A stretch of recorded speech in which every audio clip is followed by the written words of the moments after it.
Mehdi Amel de l'État confessionnel. Ouvrage de 1986 que nous allons aborder aujourd'hui dans cette vidéo. J'ai déjà évoqué le parcours de Mehdi Amel dans une série de vidéos intitulée Les chemins de la praxis. J'ai également exposé les concepts théoriques clés de son analyse de la formation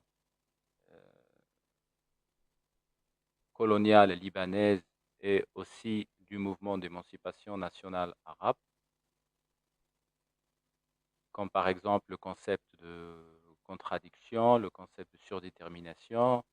J'ai évoqué son lien avec Althusser, son lien aussi euh, avec, euh, avec les marxistes arabes de son temps. J'ai euh, j'ai évoqué sa critique d'Edouard Saïd, l'auteur de l'orientalisme. Mais aujourd'hui, euh, on va aborder son livre de l'État confessionnel, que je considère comme la production théorique la plus importante dans le traitement de la question de l'État dans le contexte de la philosophie arabe contemporaine. Donc, aujourd'hui, nous abordons le premier chapitre que j'ai traduit moi-même et c'est une traduction accompagnée de commentaires dont le PDF est disponible dans la description. Si vous voulez le texte écrit, donc il vous suffit de cliquer sur le lien. Bien évidemment, il y a un prix pour le PDF, mais 2 €, c'est un prix, euh, disons, symbolique. C'est pour soutenir la chaîne, premièrement, et deuxièmement parce que le travail que nous réalisons, c'est un travail qui demande pas mal de temps, pas mal d'énergie, pas mal d'investissement. Et voilà. Donc, on va commencer avec ce premier chapitre intitulé Critique de la pensée consensuelle. Mais avant cela, euh, j'aimerais lire 2 textes de la préface de Mehdi Amel et de les commenter pour savoir euh, les points de départ du projet de l'État confessionnel de Mehdi Amel, de son ouvrage. Donc, dans la préface, il dit « Dans cette étude, j'analyse des écrits qui suscitent et imposent le débat. Non seulement parce qu'ils abordent un sujet, le confessionnalisme, et une crise, celle du système politique libanais, en proposant des solutions qui, dans leur logique interne, sont identiques, mais aussi parce qu'ils occupent une position différente dans le champ de la pensée libanaise de celle dont je suis parti lorsque j'ai abordé le même sujet et la même crise dans 2 ouvrages antérieurs. » Donc voilà, donc Mehdi Amel, dans ce livre, il analyse, il critique des écrits de penseurs libanais, et notamment le penseur libanais qui nous intéresse dans ce premier chapitre, c'est Antoine Massara. Donc, il analyse des écrits qui abordent un sujet, on va dire c'est le sujet, et il est à la fois concerne à la fois la crise du système politique libanais et le confessionnalisme. Donc, il va essayer de montrer que ces écrits ont une certaine réponse commune et il va essayer, en même temps de discerner la contradiction entre ces positions qu'il a déjà exprimées dans des ouvrages antérieurs à propos du même sujet, c'est-à-dire euh, le confessionnalisme et la crise du système politique libanais, et ces ouvrages sont le premier ouvrage, c'est Théorie dans la pratique politique, une étude des causes de la guerre civile libanaise, ou bien de la guerre civile au Liban, édition Dar al-Farabi, Beyrouth, 1980. Donc, il a les questions qu'il a déjà traitées dans ces deux ouvrages. Le deuxième ouvrage, c'est Introduction à la critique de la pensée confessionnelle.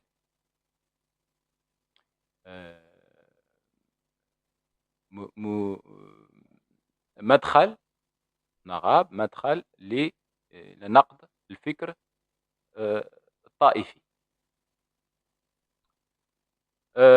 Publié par Dar al-Farabi, deuxième édition par Dar al-Farabi en 1984, mais la première édition a été publiée par le Centre de recherche palestinien en 1980. Donc voilà, donc il analyse des écrits, il critique des écrits qui abordent le même sujet qu'il a déjà traité dans des ouvrages antérieurs, c'est-à-dire la crise du système politique libanais et le confessionnalisme, c'est-à-dire l'État et l'idéologie confessionnelle. Voilà. Donc, dans un autre texte, aussi de la préface,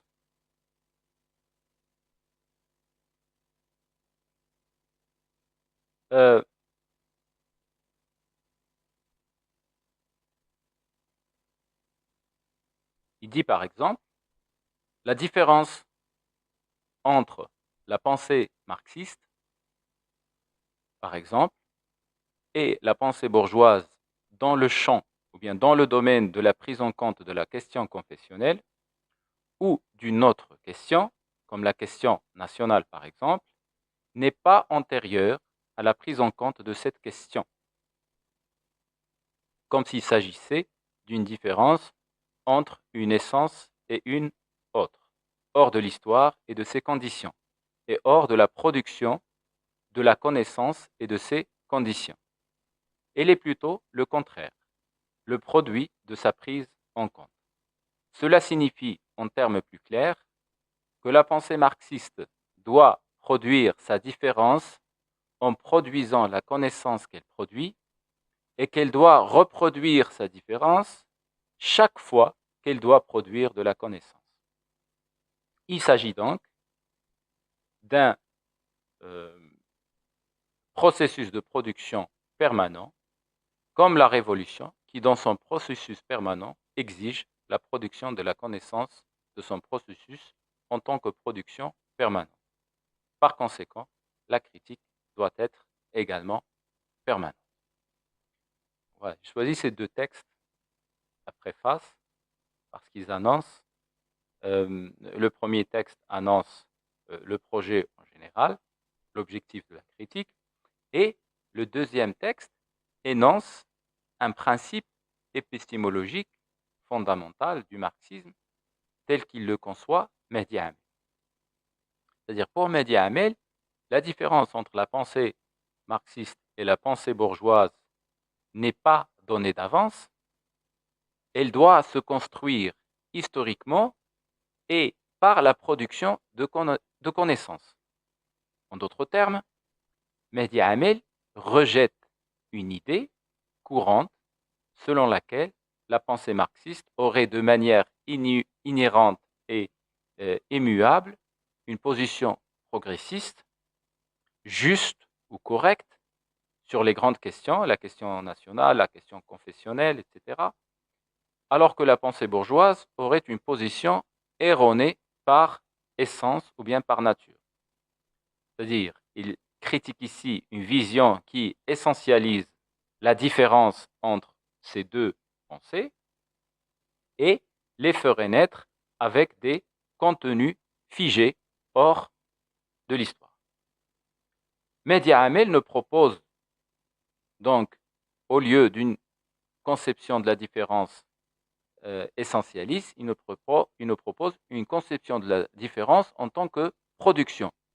C'est-à-dire, cela signifie que la pensée marxiste n'est pas marxiste qu'en acte. C'est-à-dire dans son rapport matériel à la réalité qu'elle cherche à connaître et à transformer. Autrement dit, elle ne possède pas, euh, a priori, une vérité sur la question confessionnelle ou coloniale. Elle doit la produire dialectiquement dans l'analyse concrète. Et la pensée marxiste doit se reproduire dans l'acte de connaissance en se distinguant sans cesse de l'idéologie dominante, c'est-à-dire la pensée bourgeoise, qui tend à réabsorber toute pensée dans ces cadres. Donc, voilà, c'est la préface, à mon avis,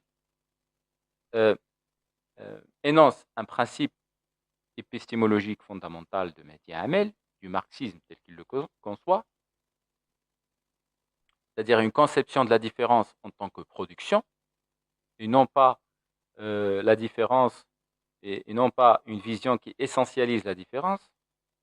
Et aussi, la préface nous annonce le projet en général, c'est-à-dire euh, euh, que le projet en général du livre, c'est-à-dire la critique des écrits qui s'intéressent à la crise du système politique libanais et au confessionnalisme.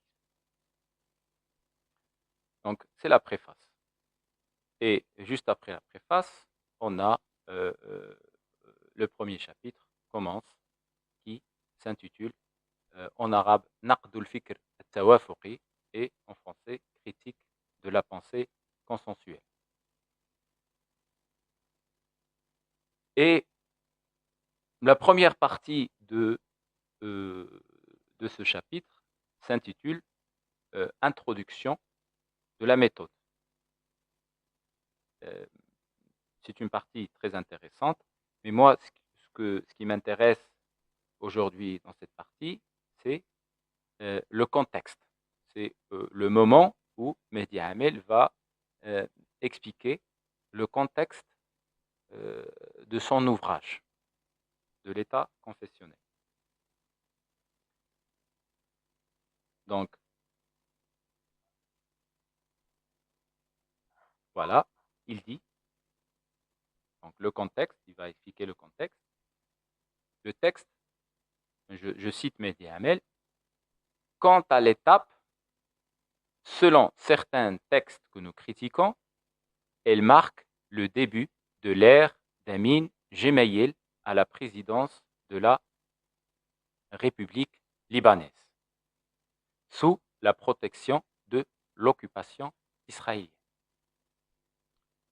Donc, Amin Gemayel est au pouvoir et protectorat de l'État sioniste.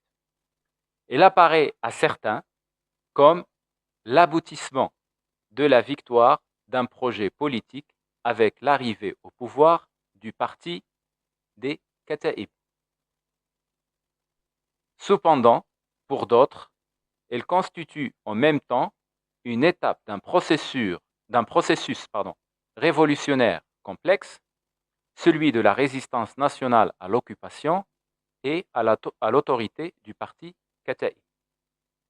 Donc, on va dire, un bloc voit cela comme une victoire et un autre bloc, le bloc démocratique national, voit cela comme une étape parmi d'autres dans un processus complexe. C'est le processus de la libération nationale et démocratique du Liban.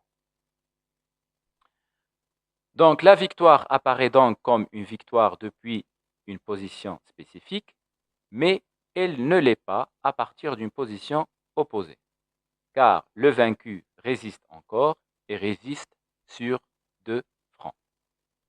Comment peut-on alors affirmer qu'il est vaincu tant qu'il résiste? De sa position Dans ce processus révolutionnaire, la critique est lancée et le jeu du conflit intellectuel se joue. Le niveau politique est réel dans ce conflit, comme dans d'autres, et ce niveau très clairement réside dans la problématique sous-jacente. Faut-il changer le système politique confessionnel existant ou le perpétuer? Il s'agit d'une lutte de classe entre deux solutions ou deux réponses. Donc, le contexte, c'est l'arrivée au pouvoir politique du parti Kataib avec Amin Jmaïl à la présidence sous le protectorat d'Israël.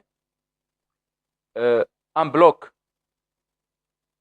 voit cela comme une victoire, c'est le bloc confessionnel et aussi fasciste, selon Mehdi Hamel, et c'est très important, on va y revenir.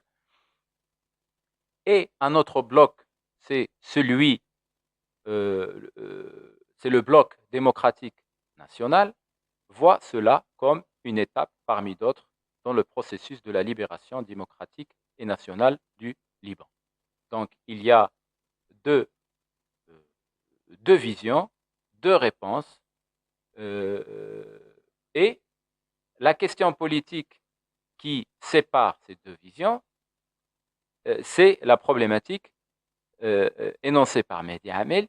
Faut-il changer le système politique confessionnel au Liban ou bien, au contraire, nous devons le perpétuer? Donc, c'est la question, c'est la problématique essentielle.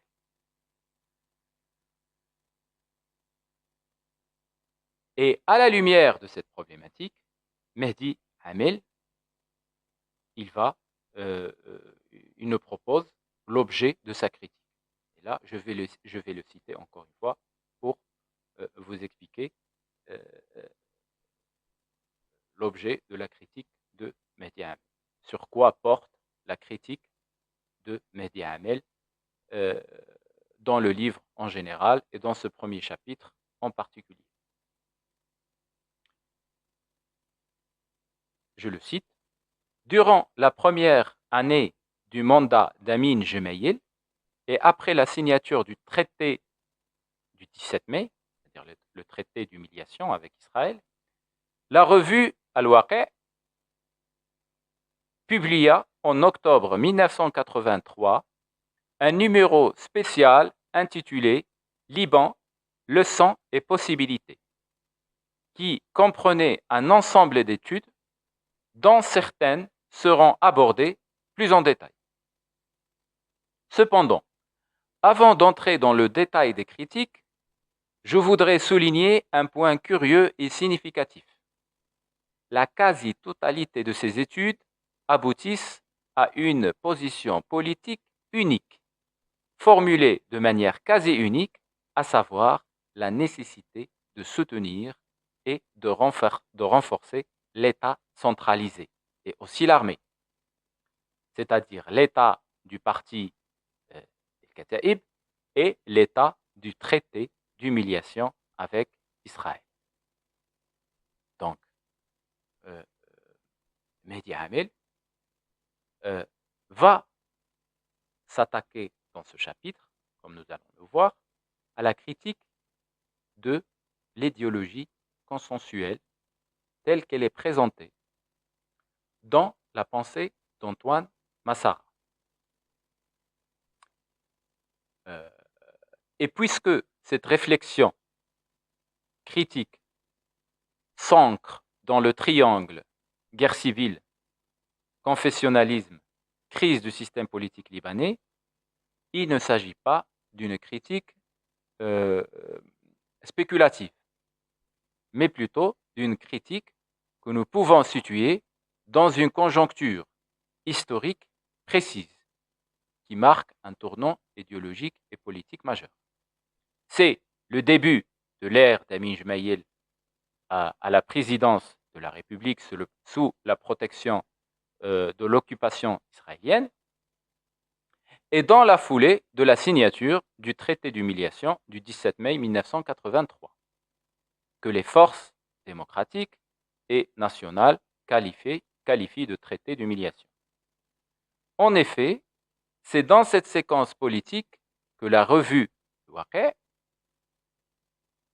publie en octobre 1983 un numéro spécial intitulé Liban, leçons et possibilités, qui va regrouper toute une série d'études qui, malgré leur diversité apparente, selon Mehdi Amel, convergent presque toutes vers une même position politique. C'est le soutien à un État centralisé fort, présenté comme condition de la paix et de la stabilité. Cependant, cet État, tel que défendu par les auteurs que Mehdi Amel critique, est à la fois l'État confessionnel et l'état du traité d'humiliation avec l'ennemi sioniste. Donc, derrière le langage idéologique feutré du renforcement de l'État, c'est en réalité un projet de restauration confessionnelle et coloniale qui se met en place sous couvert de pluralisme et d'unité nationale. C'est ce que Mehdi Amel va essayer de démasquer. Donc, il va essayer de montrer que l'idéologie consensuelle, telle qu'elle est présentée par Antoine Massara, fonctionne comme un instrument de légitimation du fascisme en gestation. Voilà. Donc, euh, ça, en ce qui concerne, et jusque-là, nous avons fini la première partie du premier chapitre, c'est-à-dire la partie qui concerne l'introduction bien de la méthode. Donc, on comprend maintenant un petit peu le contexte, l'objet de la critique, pourquoi l'idéologie consensuelle. Alors, l'idéologie consensuelle parce qu'il fonctionne comme un instrument de légitimation de l'ordre établi et du fascisme en gestation. Et juste après, il y a le concept, la partie qui vient après, c'est la partie qui concerne le concept d'unicité. Le concept que Michel Chiha, à un moment donné, a posé et dont les idéologues de la bourgeoisie libanaise ont pris comme point de départ de leur réflexion. Donc le concept d'unicité. Je vais lire quelques passages et je vais les commenter ensuite. Là, je cite Mehdi Amel, encore une fois, du concept d'unicité. Et là, la critique d'Antoine Massara va commencer dans ce chapitre, c'est-à-dire la critique de l'idéologie consensuelle. À partir, je cite Mehdi Amel, à partir d'une question qu'il a donnée comme titre à son étude, le système libanais est-il un système unique? Antoine Massara commence sa réflexion. Alors, le système libanais est-il un système unique? Donc, d'abord, c'est qui Antoine Massara? Antoine Massara, c'est un juriste, sociologue et aussi ancien membre du Conseil constitutionnel libanais, reconnu pour ses travaux sur le système politique libanais.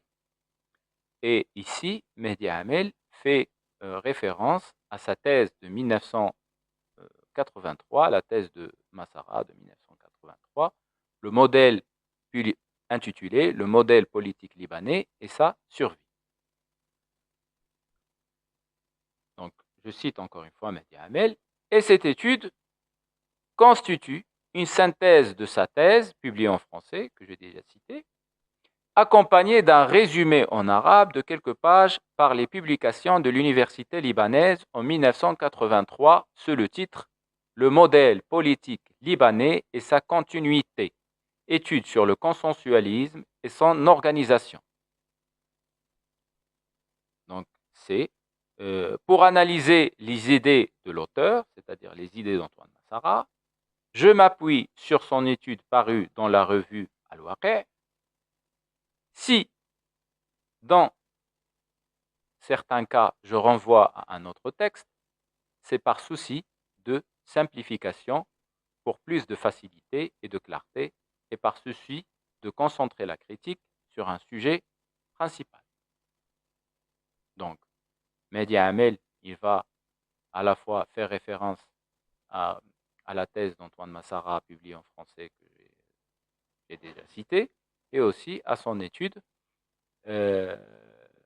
publiée par les publications de l'Université libanaise en 1983 sous le titre « Le modèle politique libanais et sa continuité, étude sur le consensualisme et son organisation ».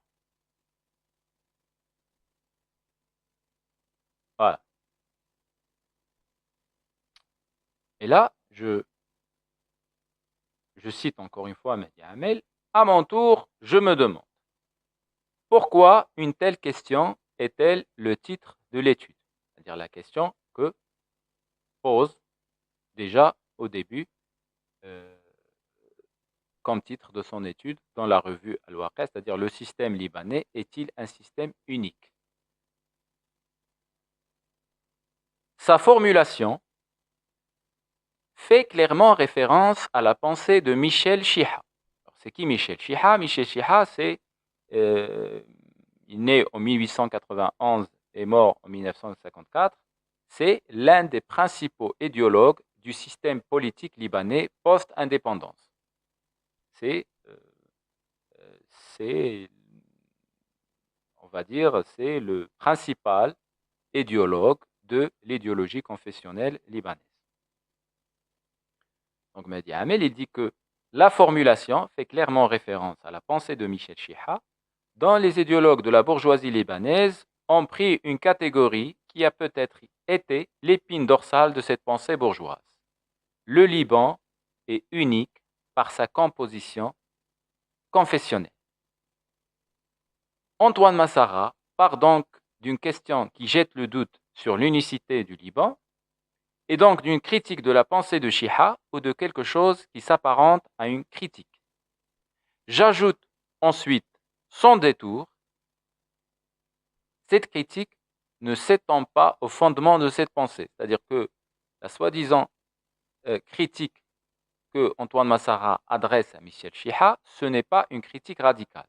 Au contraire, elle en est le fondement et c'est le fondement confessionnel. Alors pourquoi ce doute et quelle est sa fonction? C'est-à-dire pourquoi cette question qui jette le doute sur la formulation de Michel Chiha et quelle est la fonction de ce doute? Il me semble que c'est la même fonction idéologique que le concept d'unicité a dans la pensée de Michel Chiha et dans la pensée de ceux qui l'ont emprunté. Je la résume par cette affirmation.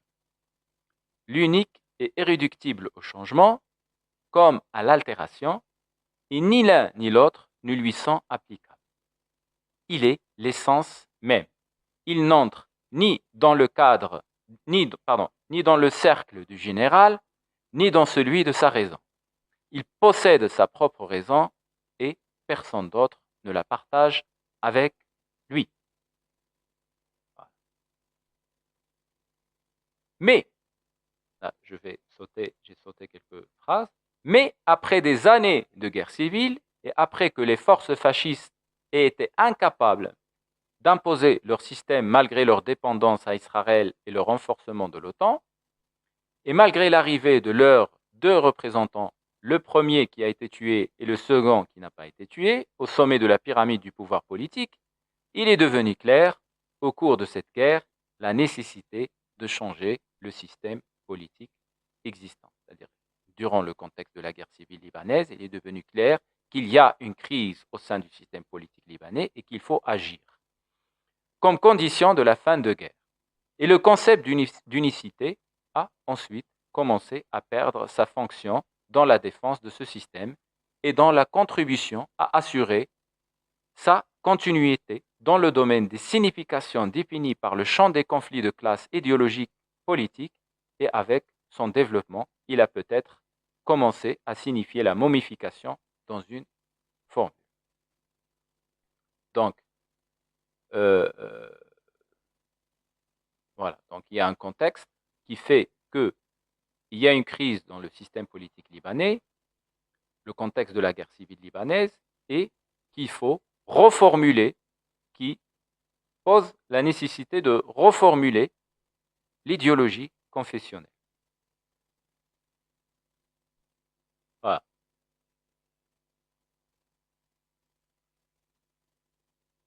Là,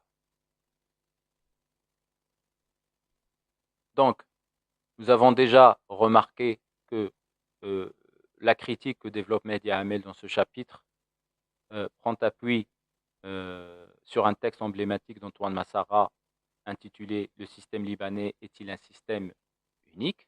publié dans la revue Al-Waqa' dans le cadre de son numéro spécial. Et ce texte résume en quelques pages les idées centrales de sa thèse publiée en français, c'est-à-dire le modèle politique, c'est la thèse intitulée « Le modèle politique libanais et sa survie ».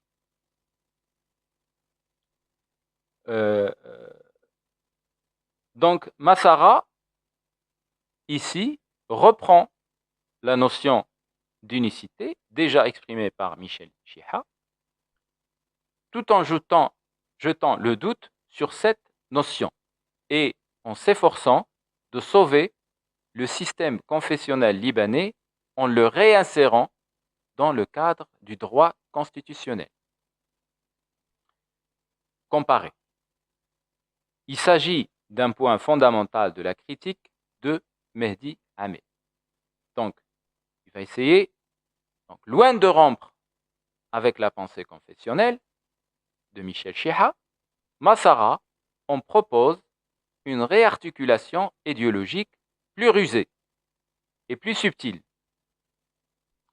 Il ne défend plus le confessionnalisme comme une exception métaphysique, mais comme une forme institutionnelle possible de la démocratie pluraliste. Or, c'est précisément ce glissement, donc il y a de Michel Chiha à Antoine Massara, il y a un glissement qui se passe de l'unicité, de la notion d'unicité, vers la normalisation juridique, qui permet à l'idéologie consensuelle de se régénérer sous forme confessionnelle, de se régénérer sous forme consensuelle. Donc, ce que Mehdi Hamel va dévoiler, c'est la fonction de cette manœuvre. Masquer les rapports de classe en transformant une domination confessionnelle historiquement déterminée en simple modalité démocratique de gestion de la diversité. En d'autres termes, Antoine Massara ne reprend pas le concept d'unicité essentialiste de Michel Chiha de manière directe, mais le relativise légèrement tout en essayant de sauver le confessionnalisme à travers sa normalisation. C'est une ruse idéologique que Mehdi Hamel démasque. Donc, au lieu de justifier le confessionnalisme comme exception sacrée, la manière de Michel Chiha, on le présente désormais comme une expression légitime de la diversité démocratique et donc compatible avec le droit moderne. Et ce que Mehdi Hamel va mettre en évidence à travers sa critique de la pensée consensuelle, notamment celle d'Antoine Massara, c'est le mécanisme par lequel une classe dominante en crise, là, dans l'exemple historique, la bourgeoisie libanaise, parvient à reformuler son hégémonie sous une forme consensuelle, précisément comme rationnelle, démocratique et conforme à l'universalisme juridique moderne. Or, ce mécanisme n'est pas seulement idéologique, il constitue aussi une stratégie de reconstruction de l'hégémonie au sens où l'entendait Antonio Gramsci. Donc, voilà. Concept d'unicité, Mehdi Amel. Deuxième partie, c'est le contenu. Donc, c'est la critique de, de, de la tentation ou bien de ce glissement du concept d'unicité à la normalisation juridique du confessionnalisme, réalisé par Antoine Massara.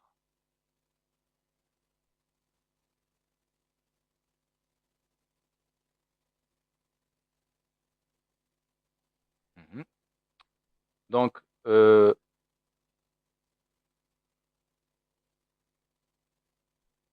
passe maintenant à la troisième partie, intitulée du concept de confession. On a commencé par une introduction de la méthode, ensuite de la notion d'unicité, du concept d'unicité, et là, le concept de confession. Et là, Mehdi Amel commence sa critique en exposant un texte d'Antoine Massara, que je vais lire. Donc, Antoine Massara déclare: au Liban, les droits des minorités en tant que groupe sont respectés et protégés grâce au rôle institutionnel d'arbitrage et d'équilibre joué par l'État. Dans une société pluraliste, il faut reconnaître l'existence de groupes secondaires intermédiaires entre l'État et les citoyens, sans lesquels on ne pourrait pas parler de pluralisme. L'expérience du président Sarkis, là il parle, entre parenthèses, il parle d'Elias Sarkis, 6e président de la République du Liban. Donc, l'expérience du président Sarkis démontre l'incapacité de divers groupes à remplacer l'État par une victoire militaire décisive. Il ne fait aucun doute que l'État doit être renforcé, mais pas par l'adoption d'un système majoritaire ou d'un système conduisant pratiquement au jacobinisme, ça c'est Massara qui parle, et surtout pas par un système à base géographique qui l'affaiblit au profit de mandats étrangers. L'expérience actuelle menée par le président Amin Jmeil, avec une conception radicale, cohérente et solide de la souveraineté et des limites du règlement consensuel, vise à reconstruire le centre de décision afin de réduire les pressions extérieures. La priorité dans la société pluraliste doit être du côté de la construction du centre, comme l'a montré Salim Nasr. Donc, le texte c'est un extrait de l'article d'Antoine Massara, du numéro de la revue Al-Waqi', du numéro spécial Liban, leçons et possibilités de 1983, page 12.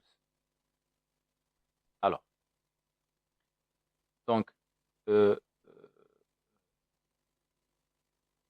encore une fois, on voit la conclusion que nous avons déjà, que Mehdi Amel nous a déjà énoncée, qui constitue une réponse commune entre tous les écrits des idéologues libanais de cette période et surtout ceux qui ont écrit dans la revue Al-Waqi' sur le Liban.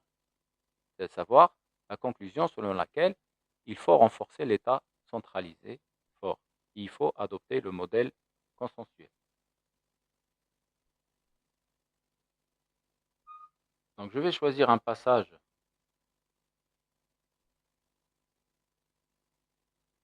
qui me paraît, qui va nous permettre de comprendre la critique que Mehdi Amel va opérer sur cette vision.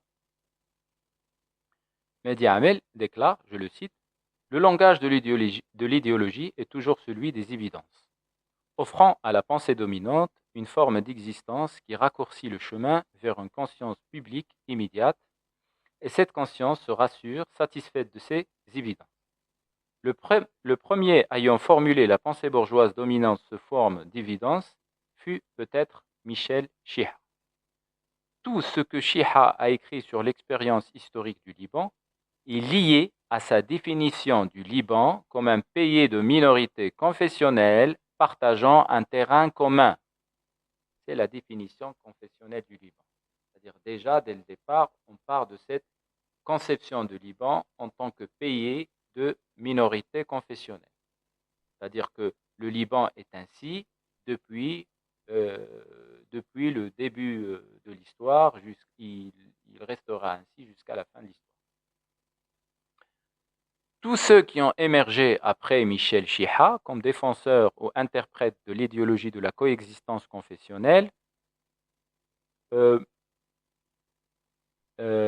ont repris ces propositions fondamentales, soit en insistant sur la vertu de tolérance imposée par la coexistence sociopolitique, soit en transformant conceptuellement le partenariat des minorités confessionnelles en une notion, en une union d'un genre particulier.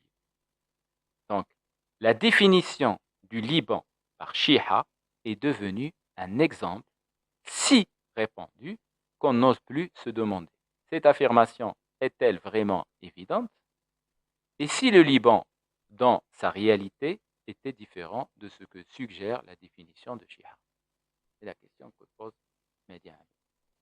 Donc, il va mettre le doute sur cette conception du Liban.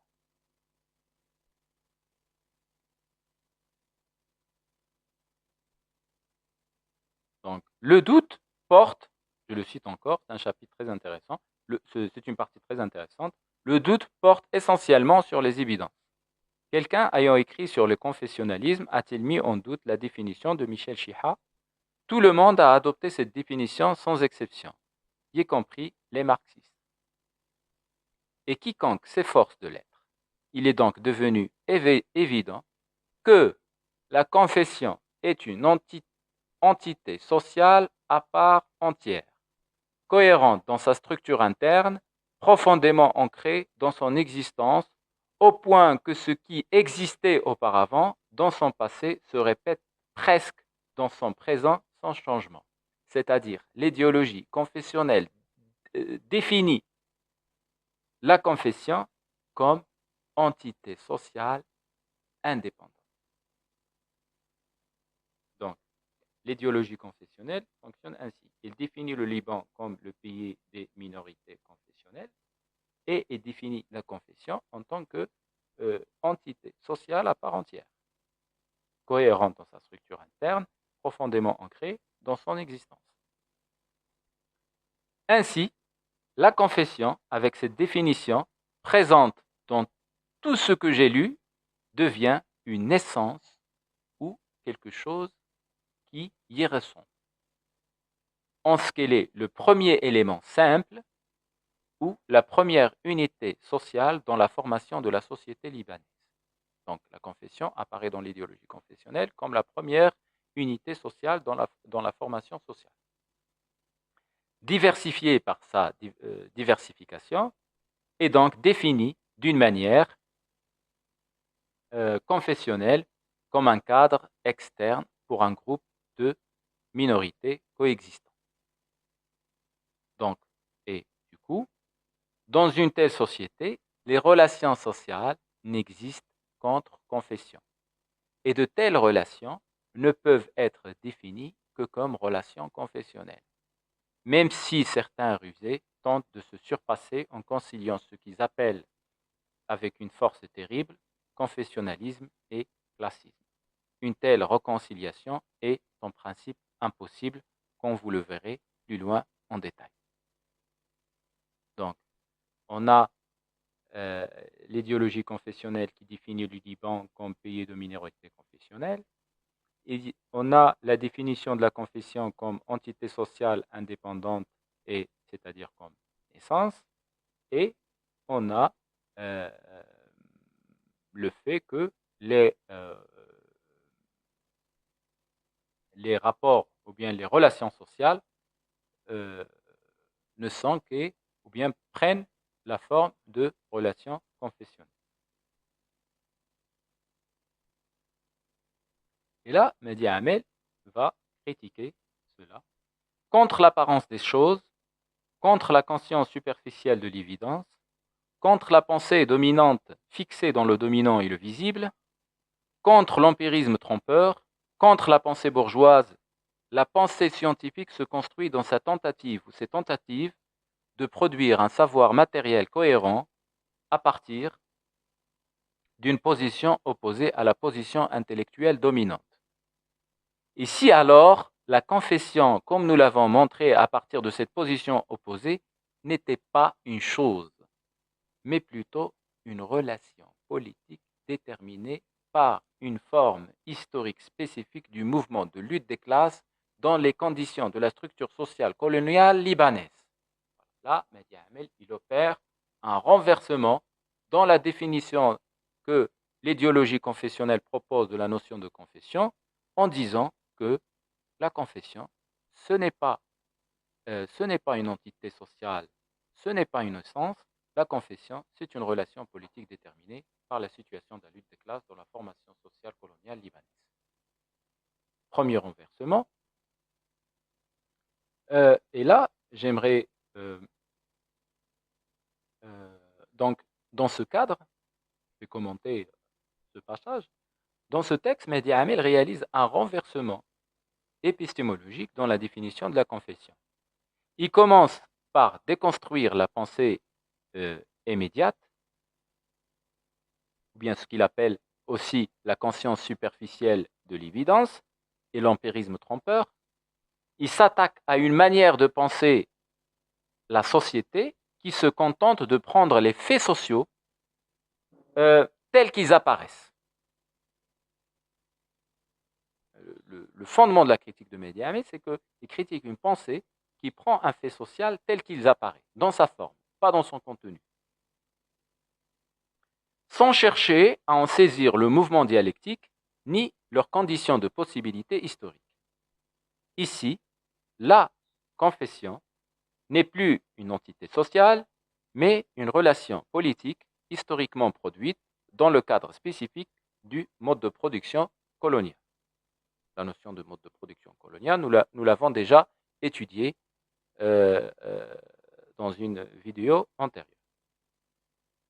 Ainsi, Mehdi Amel, la vision essentialiste des confessions comme des essences, des identités fixes, critique. Il la critique cette vision. Ainsi, Mehdi Amel critique la vision qui essentialise les confessions. À l'inverse, il ne propose une lecture politique et relationnelle. Cela distingue Mehdi Amel radicalement, de manière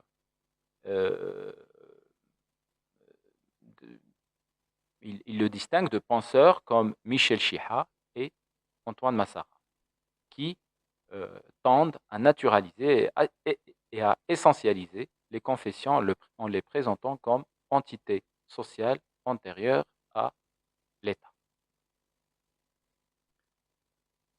Donc voilà. Mehdi Amel dit ensuite, déclare, je ne reprendrai pas une analyse que j'ai menée dans des études antérieures. Je me contenterai de dire qu'adopter la définition de Michel Chiha de la confession et du Liban impose à la pensée qui examine la réalité libanaise une logique dont on ne peut sortir qu'en l'acquittant. Cela nécessite bien sûr d'examiner cette réalité sous un autre angle que celui de la pensée dominante dans sa forme confessionnelle en tant que pensée bourgeoise et être mené d'outils de pensée autres que les siens, c'est-à-dire d'autres concepts théoriques correspondant précisément au concept de la pensée opposée. Et là, il dit, examinons maintenant la structuration de la pensée du texte d'Antoine Massara et la manière dont elle est régie par une logique stricte, celle de la pensée confessionnelle que nous critiques. Le chapitre du concept de confession, Mehdi Hamel fait dans ce chapitre un renversement conceptuel du concept de confession. Il ne définit pas la conception comme une entité sociale, comme une naissance hors de l'histoire, mais plutôt comme une relation politique déterminée par la structure coloniale de la société libanaise. Et juste après cette partie, il y a la partie suivante intitulée de la relation institutionnelle entre l'État et les confessions.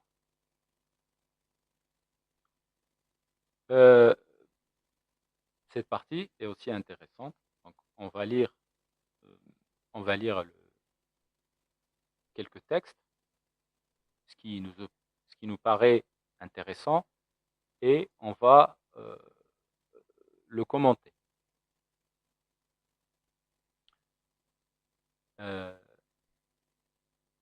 Donc la partie s'intitule de la relation institutionnelle entre l'État et les confessions, c'est-à-dire là Mehdi Hamel va s'attaquer à la manière dont Antoine Massara envisage la relation de l'État avec les confessions, la relation institutionnelle de l'État avec les confessions.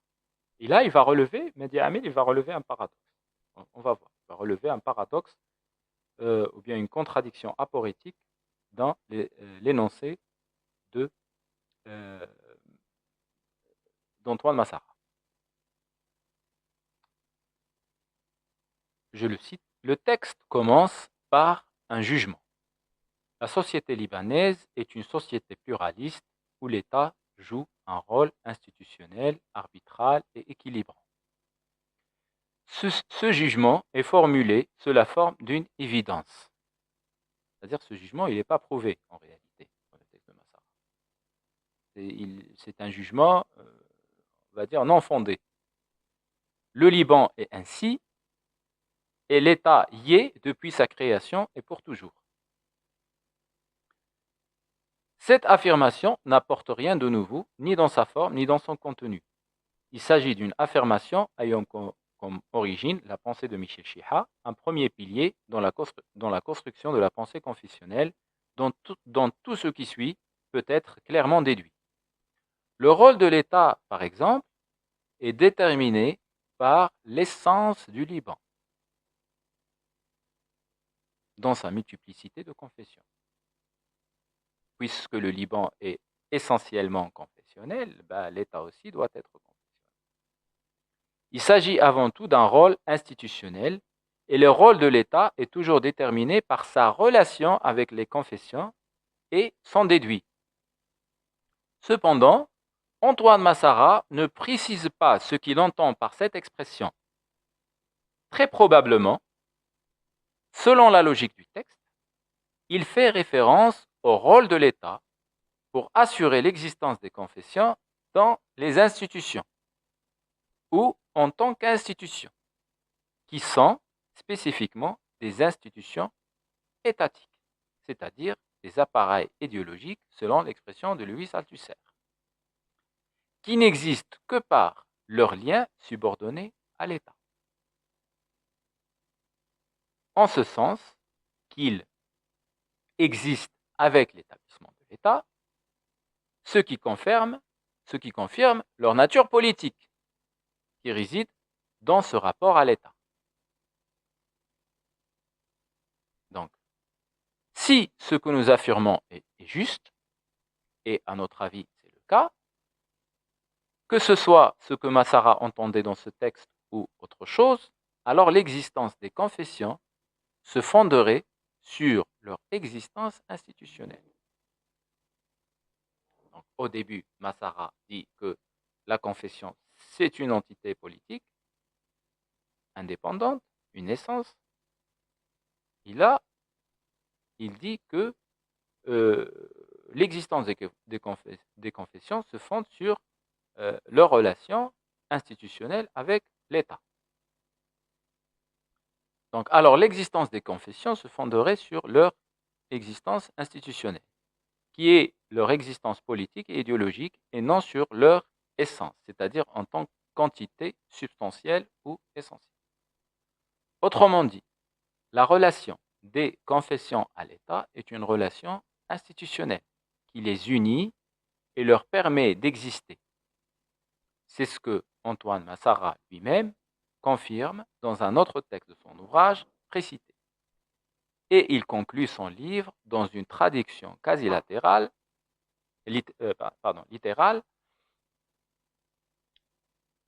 On ne peut résoudre la dialectique, ça c'est Massara qui parle, on ne peut résoudre la dialectique État-confession au Liban en éliminant un côté de l'équation. Il n'y a pas d'existence de confession au Liban sans l'État, car chacune d'elles n'est pas majoritaire à elle seule. Il n'y a pas d'existence de l'État sans les confessions reconnues par l'État et intégrées à celui-ci. Voilà, c'est le texte tiré de Antoine Massara, le modèle politique libanais, etc. Et ça survit, page 480. Ouvrage déjà cité. Donc, dans ce texte, Antoine Massara confirme ce qu'il affirme comme l'existence de confessions dépendantes de l'État et liées à celui-ci. Mais il le confirme dans une direction différente qui ne fait pas des confessions des relations politiques, au sens que nous avons défini, ni de leur existence institutionnelle, leur existence réelle. Il entend par là, dans la logique de la pensée confessionnelle qui domine son texte, que les confessions, en tant que minorité, sont des entités indépendantes à part entière, et en tant que telles, elles ont besoin de l'État, en ce que c'est l'État qui assure la continuité de leur existence, comme entité fermée sur elles-mêmes, comme si elles étaient dans l'histoire et hors de l'histoire elle-même. L'État est alors, dans cette logique confessionnelle, l'intercesseur des confessions, leur tuteur et le garant de la continuité de leur existence. C'est bien là l'État confessionnel. Cela est clair dans le texte, dans son explication de ce lien avec le fait que chacune des confessions ne constitue pas la majorité à elle seule, donc le besoin des confessions envers l'État découle du fait qu'ils sont des minorités. Donc, puisque le Liban est essentiellement un pays de minorités confessionnelles, alors ces minorités confessionnelles, puisqu'ils sont des minorités, ils ont besoin de l'État. Cependant, elles sont des minorités à part entière, pas à travers l'État. Et l'État, à son tour, a besoin d'elles. Sans les confessions, l'État n'existerait pas.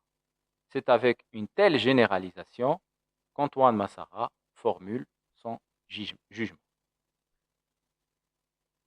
Donc, le jugement ici, c'est que s'il n'y a pas de confession, il n'y a pas d'État. S'il n'y a pas d'État, il n'y a pas de confession. S'il avait déclaré, Mehdi Amil remarque, s'il avait déclaré par exemple que l'État dont l'existence dépend des confessions n'est pas l'État en général, mais plutôt l'État confessionnel libanais, cela aurait pu être considéré comme juste.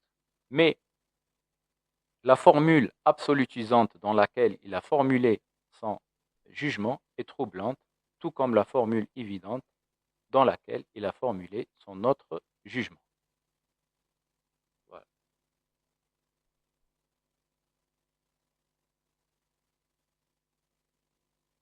Et là, il y a un autre texte qui est, c'est le texte, c'est un passage dans lequel Mehdi Amel va fonder son analyse sur la recherche d'un historien, Edmond Rapat, et il va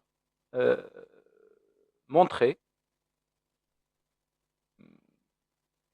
le contexte de l'apparition des confessions au Liban et de l'État confessionnel au Liban.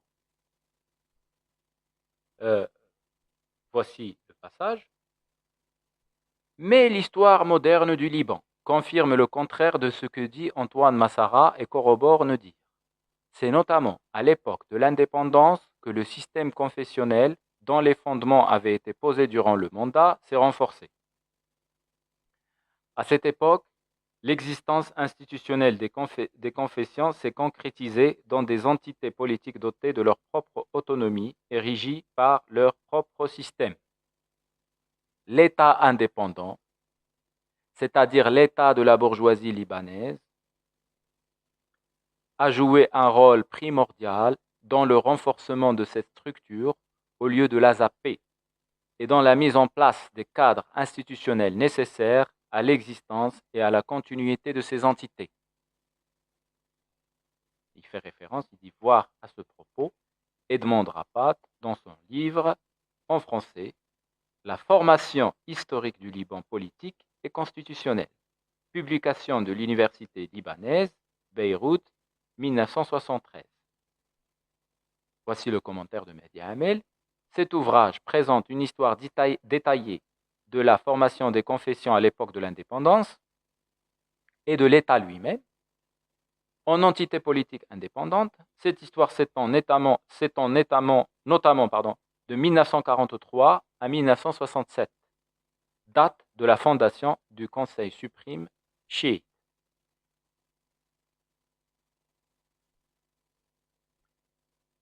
Voilà, donc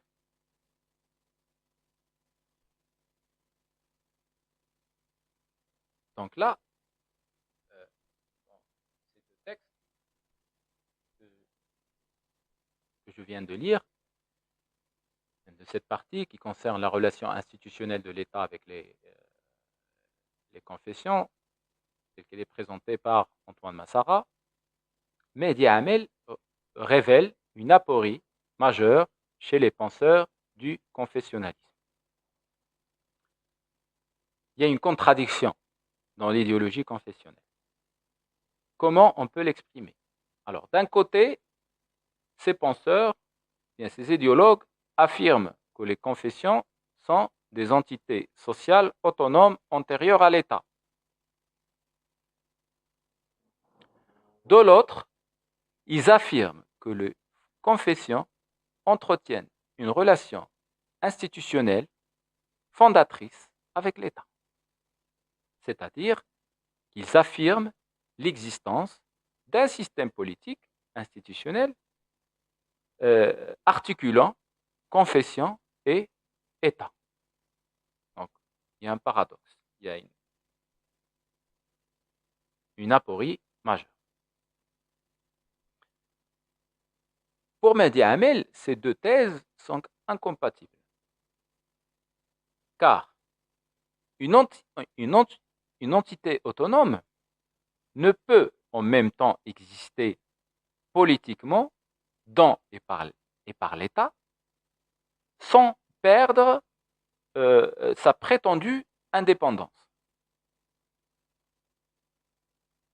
Donc, soit il est autonome, soit il est lié à l'État, donc on ne peut pas concilier les deux.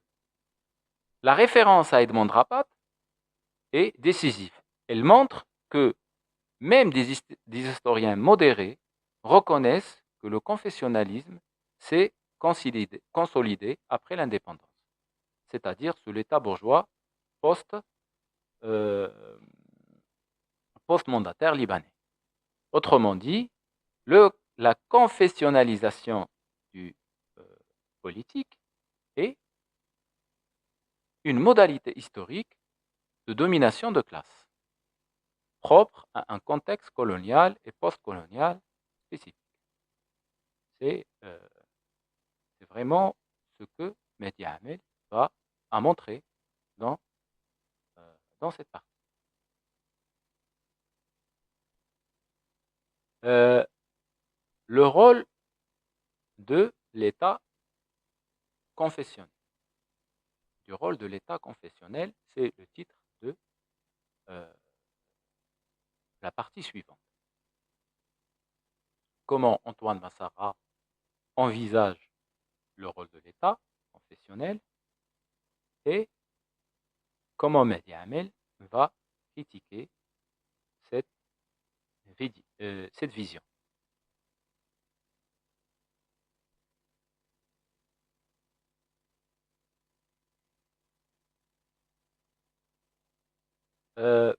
Je vais lire un passage. je m'excuse parce que ça prend quand même un tout petit peu de temps. J'ai perdu mes lunettes et du coup, je vois pas super bien, mais on essaie. Alors, et je pense que cette vidéo va durer euh, trop longtemps et j'espère que les abonnés ne vont pas trouver ça un petit peu lourd. Moi, je ne préfère pas trop diviser mes contenus. euh, Parce que ça crée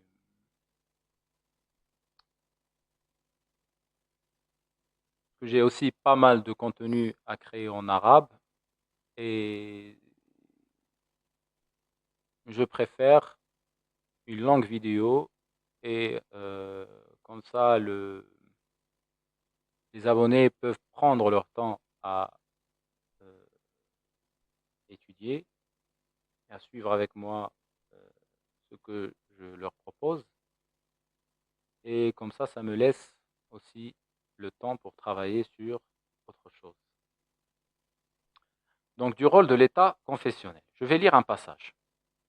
C'est-à-dire le rôle de l'État confessionnel d'Antoine Massara, comme nous l'avons vu dans le texte que j'ai déjà lu, c'est un rôle équilibrant, un rôle d'équilibre, un rôle de régulation et un rôle d'arbitrage. Donc je lis Mehdi Amil.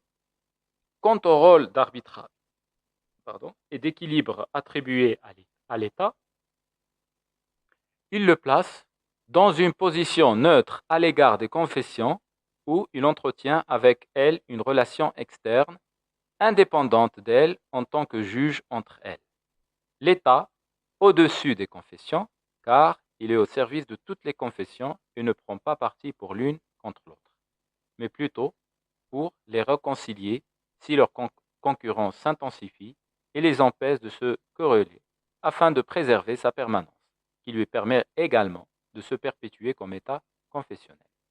À travers cette affirmation, Antoine Massara récupère une conception traditionnelle de l'État, conception bourgeoise, l'État au-dessus des classes, au-dessus des groupes, etc. Une conception traditionnelle de l'État, la conception bourgeoise par laquelle il s'élève au-dessus des classes, des groupes et des individus de la société, gouvernant de l'extérieur, à la simple différence qu'il s'agit d'un État régulateur entre confessions, alors que dans son concept, il s'agit d'un État régulateur entre classes et groupes. Les classes ont été remplacées par les confessions sans autre changement de concept. Alors, donc là, Mehdi Amel opère une critique décisive de la pensée consensuelle d'Antoine Massara, en montrant qu'il transpose une conception bourgeoise de l'État, bourgeoise classique de l'État, celle de l'État arbitre au-dessus des classes et qu'on peut trouver par exemple chez Hegel et chez Thomas Hobbes, vers un modèle arbitral entre, entre confessions, sans réinterroger les fondements idéologiques de cette représentation. Donc l'État est présenté dans l'idéologie consensuelle ou confessionnelle, c'est la même chose, comme existant au-dessus des confessions et aussi comme arbitre visant à assurer la paix confessionnelle, donc la stabilité du système.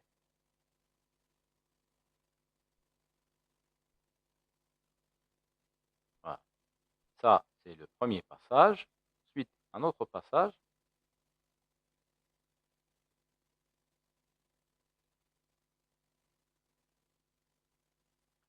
Voilà, c'est un passage que je trouve un passage clé parce que, à mon avis, il présente le concept clé de Mehdi Amel dans, euh, dans ce premier chapitre.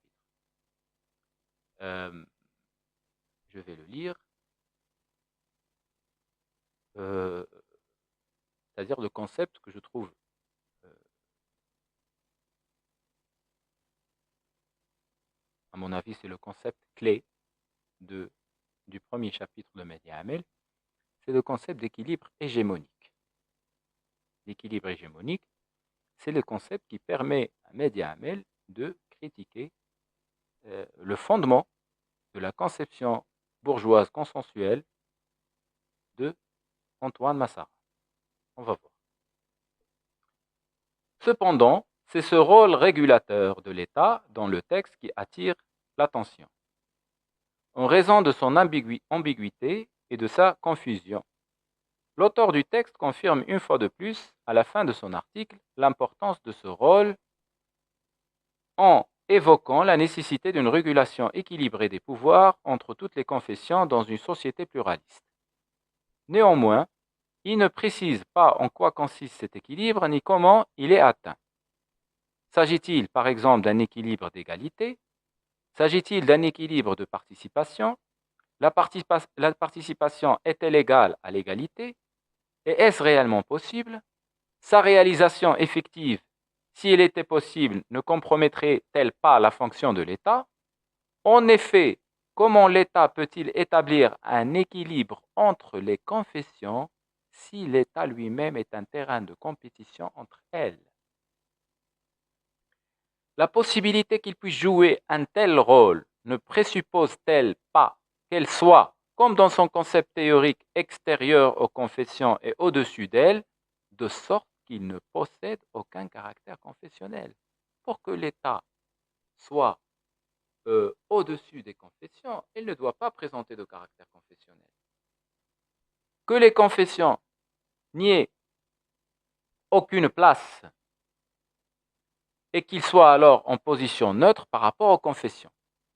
Mais s'il en est ainsi, ne peut-il plus jouer ce rôle? N'est-ce pas là son dilemme?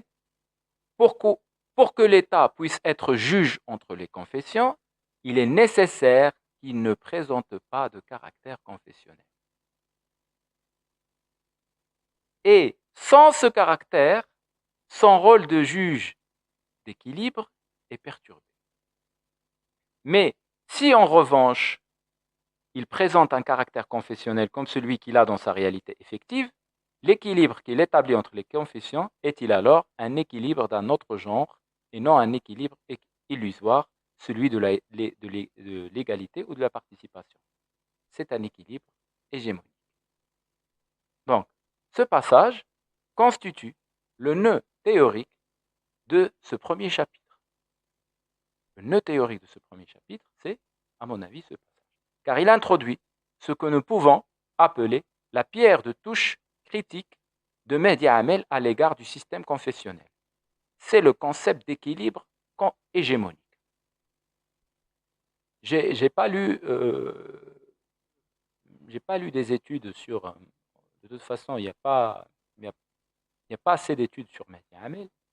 Il y a en arabe, dans le domaine de ce qui est écrit, à mon avis,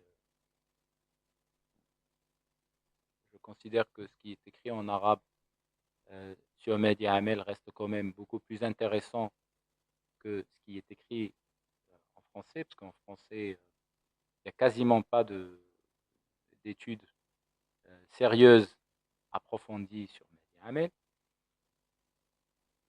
Mais par exemple, même dans le cadre de ce livre, qui est écrit en arabe, An-Nadariya wal Mumarasa fi Fikr Mehdi Hamel, la théorie et la pratique dans la pensée de Mehdi Hamel, c'est en fait c'est une conférence que des penseurs de la pensée arabe contemporaine et des marxistes ont organisée après la mort de Mehdi Hamel. Donc on a des thématiques qui traitent des thématiques variées de sa pensée, comme par exemple philosophie, tradition, orientalisme, l'état confessionnel, l'enseignement et la société, le parti et la révolution, les fondements théoriques, le mode de production colonial et la crise de la bourgeoisie arabe. Par exemple, j'ai lu des articles sur l'état confessionnel et l'étude sur l'état confessionnel qui, je pense qu'il était réalisé par, donner la référence exacte, excusez-moi,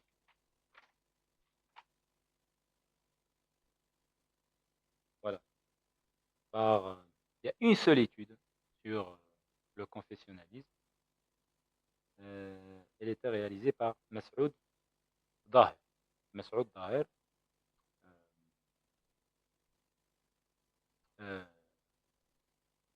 voilà.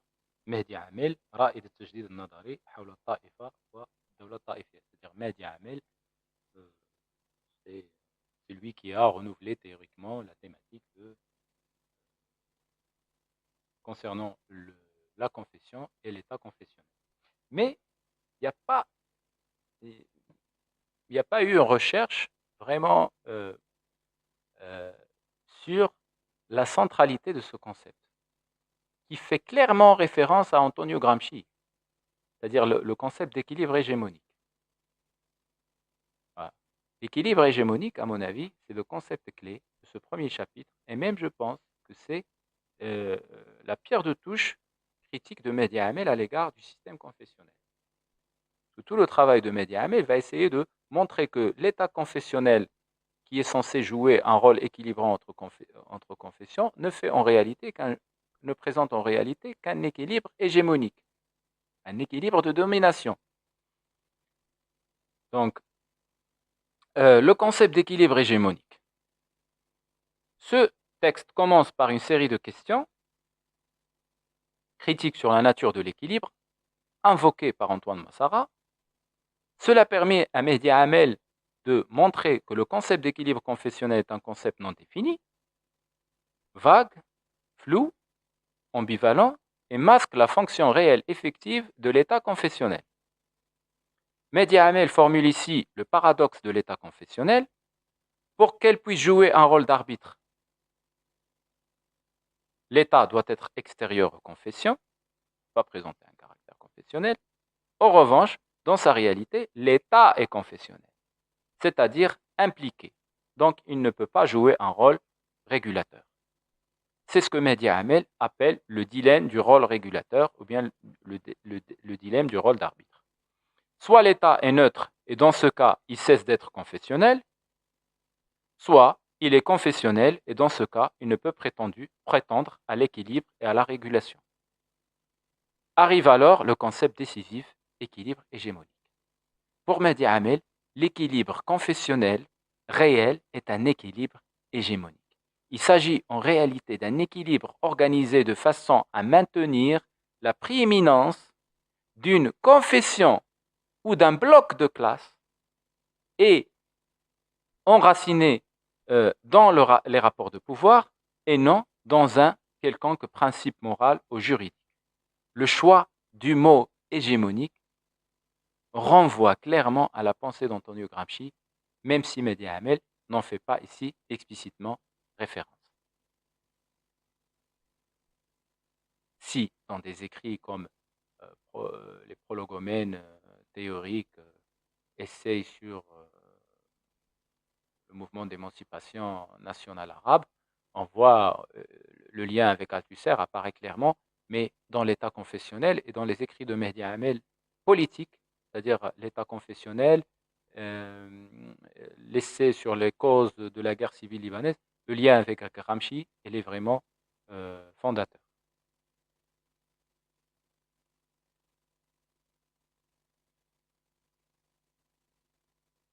Donc voilà, concernant cette partie.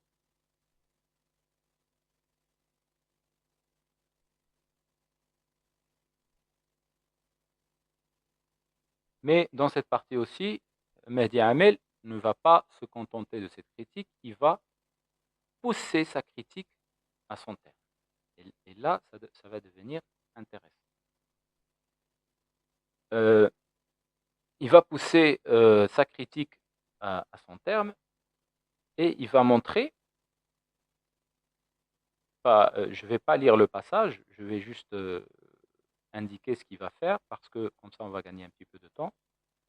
Donc en poussant sa critique à son terme, Mehdi Amel va montrer que la pensée confessionnelle, dans sa nécessité interne et dans son fond une logique de pensée raciste.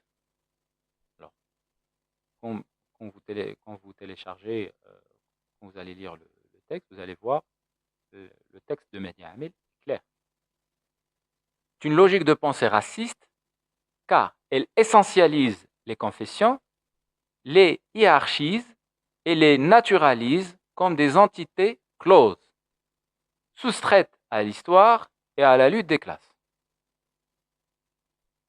Dès lors, le rôle dit d'arbitrage de l'État ne consiste nullement à garantir l'égalité ou la participation, mais à assurer l'hégémonie de la confession dominante et à reproduire automatiquement par le truchement des institutions la relation d'hégémonie sur laquelle repose la société pluraliste.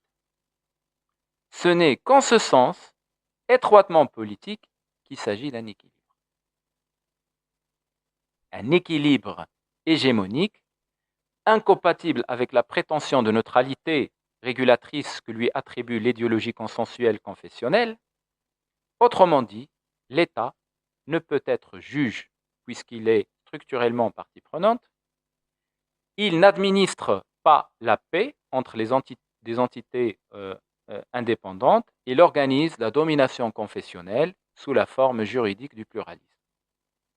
Et c'est cette logique racialisante du pluralisme qui prépare le terrain juridique au fascisme comme nous allons le voir.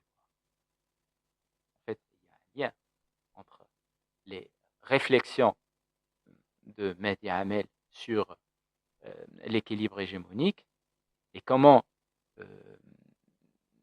il va préparer le terrain au fascisme. Et aussi, là aussi, il y a un lien avec Gramsci que nous allons voir après. Donc, la logique racialisante de la pensée confessionnelle ou bien de l'équilibre hégémonique confessionnel va préparer le terrain au fascisme, comme nous allons voir. Et là,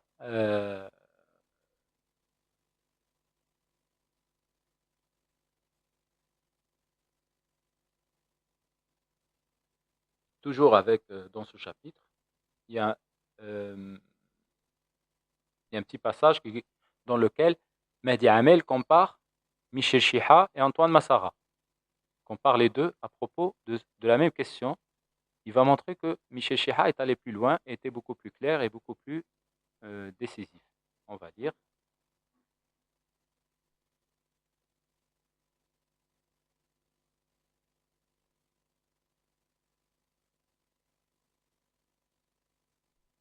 En abordant cette question, Michel Chiha a franchi des limites qu'Antoine Massara reste bien loin de franchir.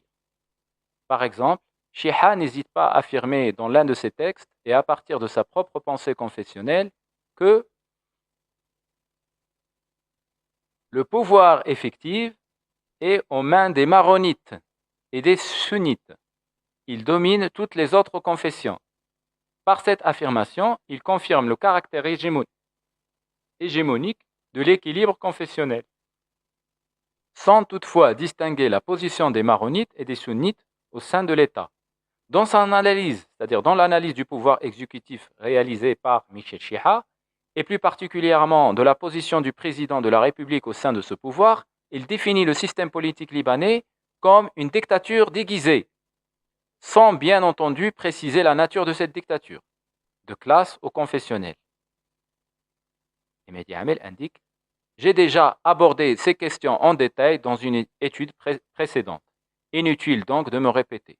Je me contenterai donc de souligner que l'absence de ces questions dans l'analyse du rôle d'équilibre de l'État suggère que ce rôle consiste à établir l'égalité entre les confessions afin qu'aucune ne domine l'autre et que la relation entre confessions demeure celle d'un ni vainqueur ni vaincu, comme si l'équilibre résidait dans cette relation, ce qui occulte sa nature hégémonique.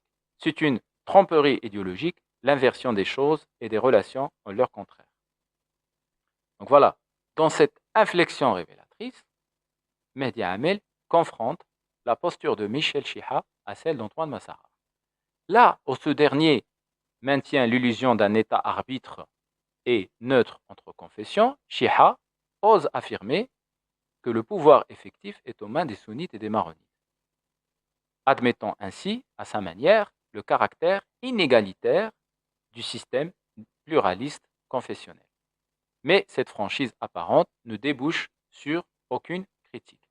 Elle naturalise une domination qu'elle se contente de constater.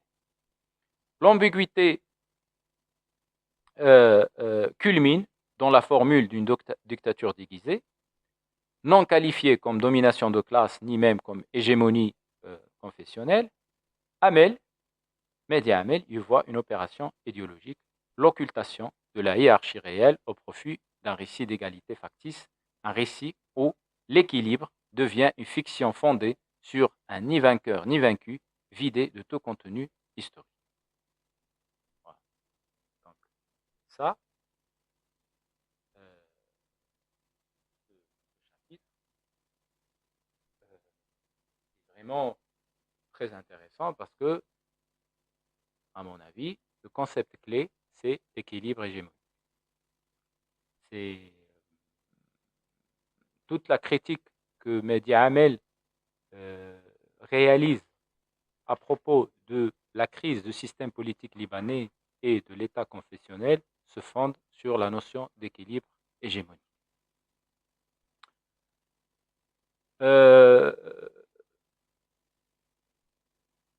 Donc je vais, ça fait là maintenant 1h30 qu'on parle, il nous reste, je vais m'arrêter là aujourd'hui. Donc nous avons traité la question du contexte de l'écriture de cet ouvrage, son objectif, sa problématique théorique, sa méthode aussi, et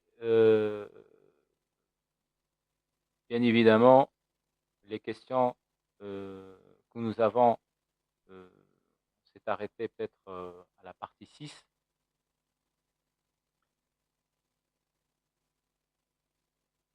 Donc,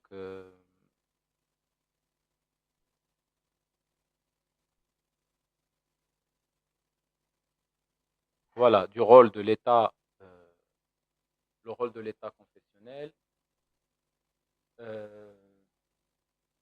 c'est-à-dire son rôle d'arbitrage,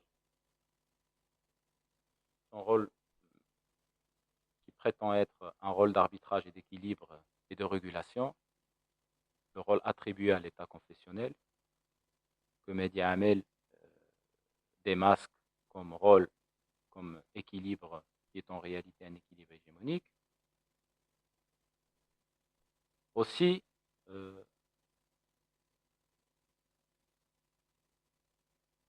nous avons étudié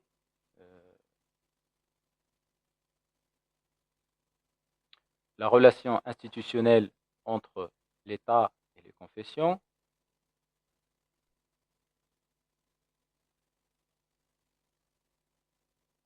le concept de confession, le concept d'unicité et aussi le contexte de l'écriture de l'ouvrage. Donc, on va s'arrêter là pour le moment. Encore une fois, je vous signale que on va continuer la prochaine fois à cause des raisons techniques. Donc, je vous rappelle que le lien PDF du livre, je vais vous le mettre en description de tout le chapitre avec une étude